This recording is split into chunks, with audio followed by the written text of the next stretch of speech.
Well, the killing of African-American George Floyd by police in the U.S. has sparked outrage in America and across the world. Protests have continued for the past 10 days. The recent wave of solidarity by demonstrators from all walks of life in different parts of the world is seen as a manifestation of people's anger, fear and frustration. The hashtag Black Lives Matter movement has gained momentum, highlighting racism and injustice. George Floyd's killing has also put a spotlight on law enforcement brutality, not only in the United States, but across the world. Here at home, some people say the use of excessive force by police and other law enforcement agencies should not be surprising.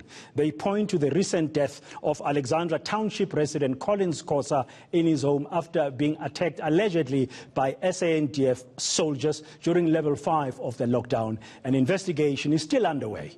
The Marikana massacre is also being referenced as South Africans try to make sense of the impact of George Floyd's killing. Now, nationwide Black Lives Matter protests are now in the 10th day in the U.S. following George Floyd's death. He was held down by officers while one of them had his knee on his neck while he passed out. The incident was captured on video and has ignited protests around the world. Here in the country, citizens are now calling for justice for Collins Khosa, beaten to death allegedly by soldiers. ENCA reporter Govan Whittles takes a look. George Floyd told the police officer kneeling on his neck that he couldn't breathe just moments before losing consciousness. The 46-year-old man, accused of having a counterfeit $20 bill, was later declared dead. His death has reignited the Black Lives Matter movement in the USA, where thousands of people have taken to the streets to protest against police brutality. In response to looting and clashes with the police, U.S. President Donald Trump has threatened to deploy the military. If a city or state refuses to take the actions that are necessary to defend the life and property of their residents, then I will deploy the United States military and quickly solve the problem for them. In South Africa, Floyd's death has led to increased calls for justice for the family of Collins Khosa. The Alexandra man was allegedly beaten to death for drinking alcohol in his yard during the lockdown. After a court application by his family, the soldiers were suspended.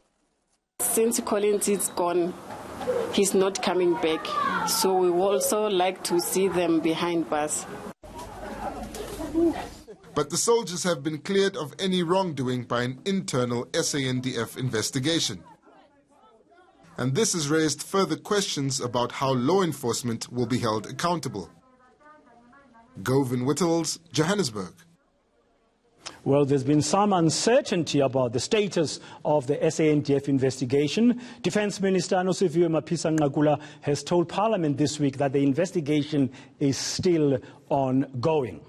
At the same time, we understand now that more protests are being planned this coming weekend in the U.S. and different parts of the world. For our discussion this morning on ENCA, I'm joined now on the line by Khadija Bawa, who works for the Coalition for Social Justice. And recently she wrote a piece for the Daily Maverick entitled "From Collins Khosa to George Floyd, Policing Crisis in South Africa and the U.S." I've also got on the line via Skype Reverend Dennis Dillion, one of New York City's most influential black leaders. I hope to be joined as well later on by Judge Navi Pillay. She's a former United Nations High Commissioner for Human Rights, and also we'll get the views of a South African, that's Abang Mukhase, who now lives in Baltimore in the United States, for the discussion over the next 40 or so minutes here on ENC. Khadija, good morning. Let me start with you. Your Daily Maverick article that was published just a few days ago talks about, as it is entitled, striking similarities between the policing in the U.S. and in South Africa. At a very high level, what is it that is similar? So I do point out in my article that there are two very striking similarities. The one is the history of white supremacy in both policing in South Africa, so the history of apartheid policing, and both where modern-day policing stems from in America. So if we look at the construction of where sheriffs came from, where policing came from, and how it has strong connotations in relations today still with its history of patrolling slaves.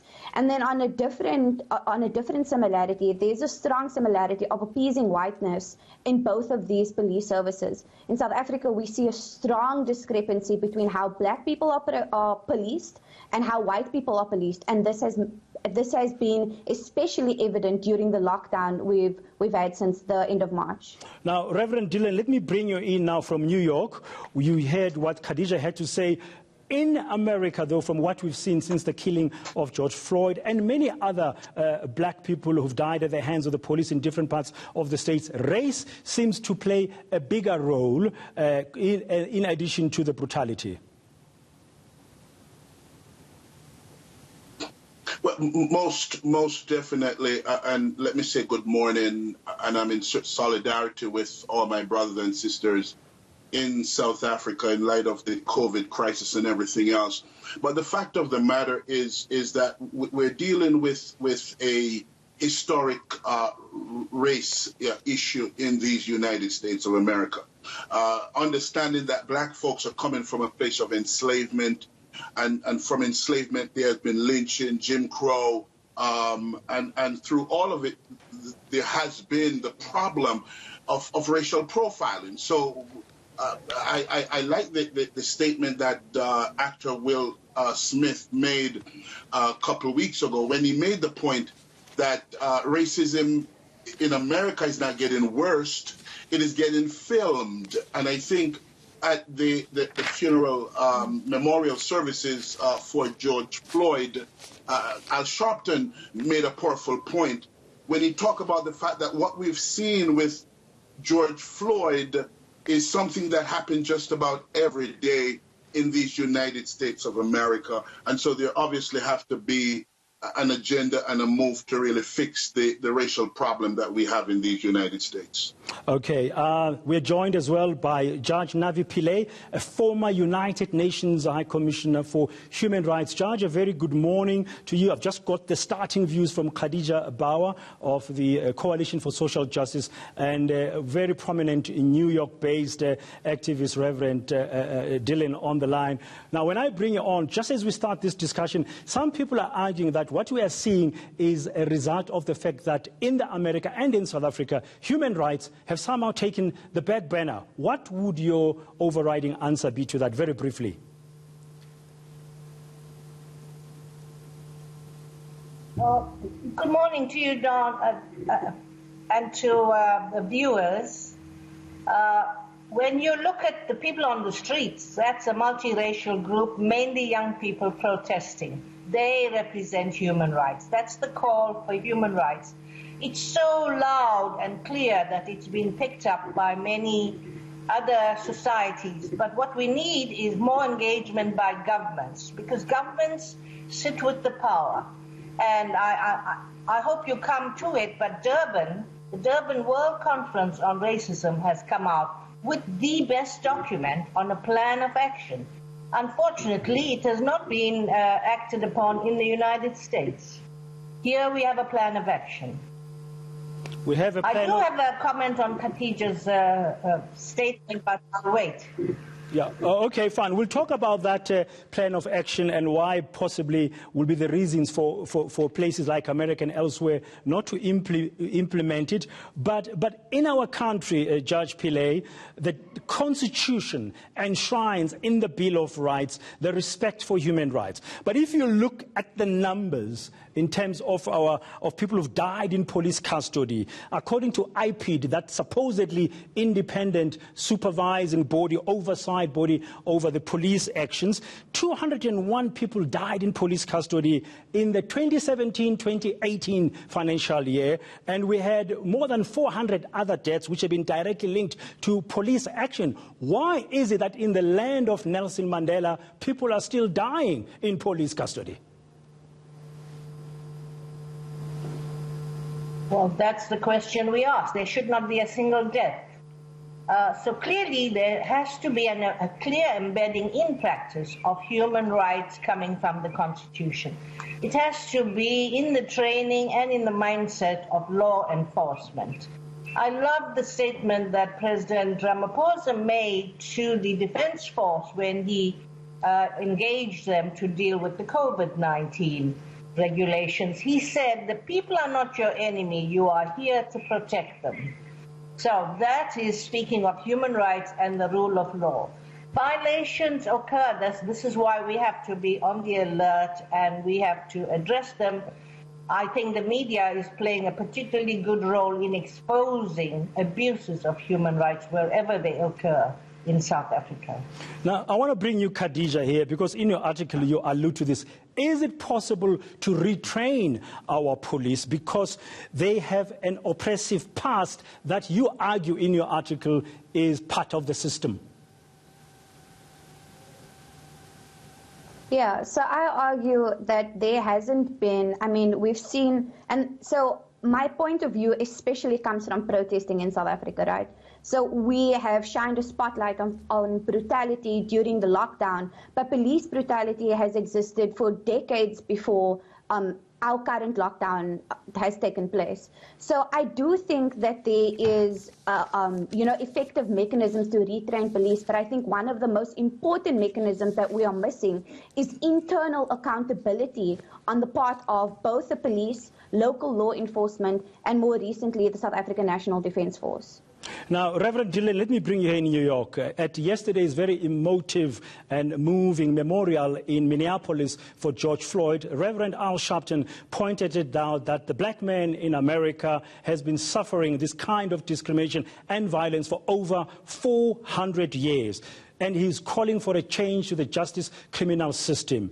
With such deep-seated history of violence, do you think it's possible that the American policing system can change?